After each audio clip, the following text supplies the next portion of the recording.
დავით, რა ხდება, რა პროცესები მიმდინარეობს რუსთავში? თქვენ ახლა მოისმინეთ ეროსი კიწმანიშვილის განცხადებები და საკმაოდ დიდი ბრალდებები გაისმა ქართული ოცნების მისამართით.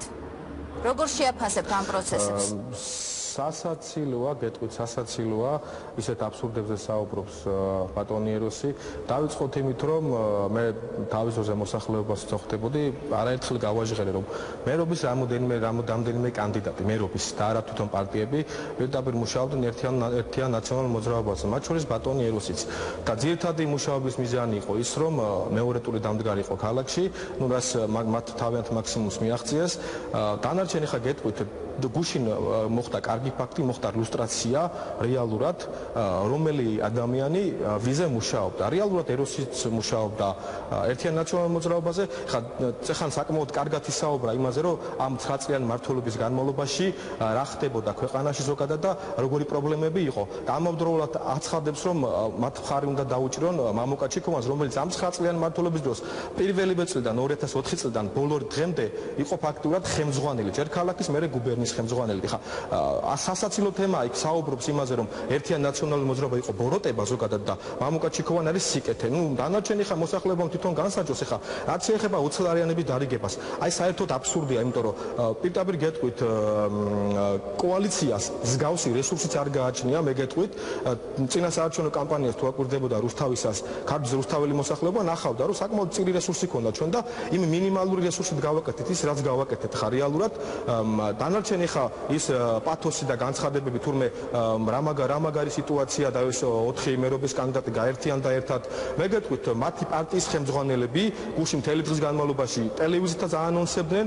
ეხლა მე ეჭვმეპარება ირმა ინაშვილი, რომლის მაჟორიტარობის მერობის კანდიდატიც დაუდგა გველზე მამუკა ჩიქოვანს, გამოვიდეს და თქვას დღეს რომ ის ხარს უჭერს ერთიან ნაციონალურ მოძრაობას. ან თუდაც ქალბატონი ნინო ბურჯანაძე მე ეჭვება და გარდა ამასთან დაკავშირებით ოფიციალური განცხადებების გაკეთა მე იმეც ვიტყოებ, რომ კიდე გააკეთებენ ამ განცხადებებს და იტყვიან, ხო, რეალობა რაც არის.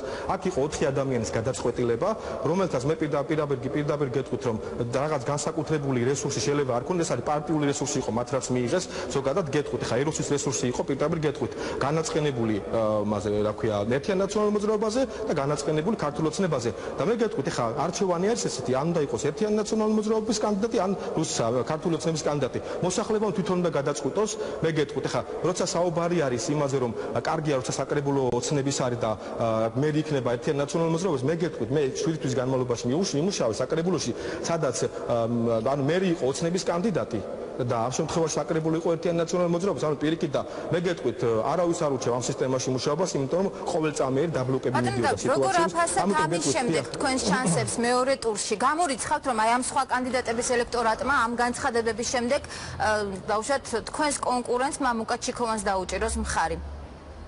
მე გეტყვით, მე გუშინ და დღეს ვაკვირდებოდი ქალაქში პოზიციებს და კარგი არის, ლუსტრაცია მოხდა ყველაფრის და მოსახლეობა თვითონ გადაწყვეტს, სად უნდა წავიდეს, ვის უნდა მისცენ ხმა.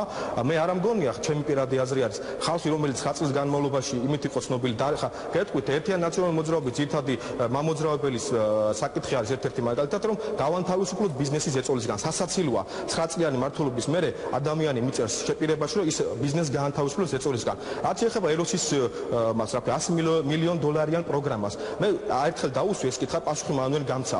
ანუ კითხვა იყო ესეთი, რომ საიდან მოაქვს $100 მილიონი და ჩამოაყალიბა, თქვა, ისეთ საერთაშორისო ორგანიზაციები, საიდანაც მას ეს გარანტია უნდა წამოიღო, რომელიც უშუალოდ კონტაქტზე გადის მხოლოდ სახელმწიფოსთან და არა კონკრეტულ ქალაქის მერთან, სიტყვაზე, ამ შემთხვევაში რუსთავის მერთან. რაც შეეხება მეორე საკითხს, ეს არის პენსიების მომატება. ყველამ კარგად იცის, რომ პენსიებს უმატებს სახელმწიფო და არა თვითმმართველობა. ეხლა ეს თითიდან გამოწვეული თემები 500 ლარიანი პენსია, 700 ლარიანი სოცდანამატი არის სასაცილო და ხალხის თვალში ნაცრით შეყრა და ქართულ ოცნებას აქვს რეალური პროგრამა, რაც განხორციელდება 3 წლის ნახევრის განმავლობაში და ეს იქნება რეალური და რომ დამთავრდება 3 წელნახევარი.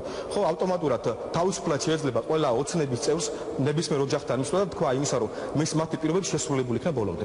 ბატონო დავით, ხუთშაბათს რუსთავი 2 გეგმავს დებატებს სხვადასხვა ქალაქებში კანდიდატებს შორის, რის შესახებაც ჩვენ უკვე ვაცნობთ ქართული ოცნების შტაბს. ხარ თუ არა თქვენ საქმის კურსში? რამდენიმე დღის წინ მამუკა ჩიქოვანმაც მოგიწოდა დებატებისკენ და თქვენ მაშინ პასუხი არ ქონდათ. თუ ჩამოყალიბდით ამაზე და მიიღებთ დიახ, პასუხი არ მქონდა არა, ნუ მაშინ დელიკატურად შევეცადე სიტყვაც რამან გადამეტანა, პირდაპირ გეტყვით.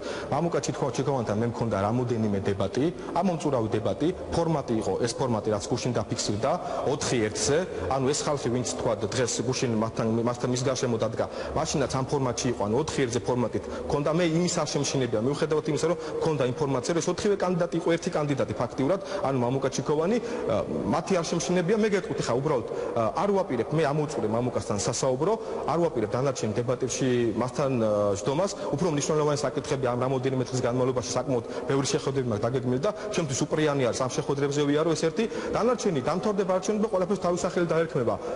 სად რა და როგორ იქნება. თუმცა მე მგონი მნიშვნელოვანია მოსახლეობისთვის თქვენი წინა საარჩევნო პროგრამის კიდევ ერთხელ მოსმენა, თქვენ უარს ამბობთ რუსთავი 2-ზე დებატებში მონაწილეობისკენ. დიახ.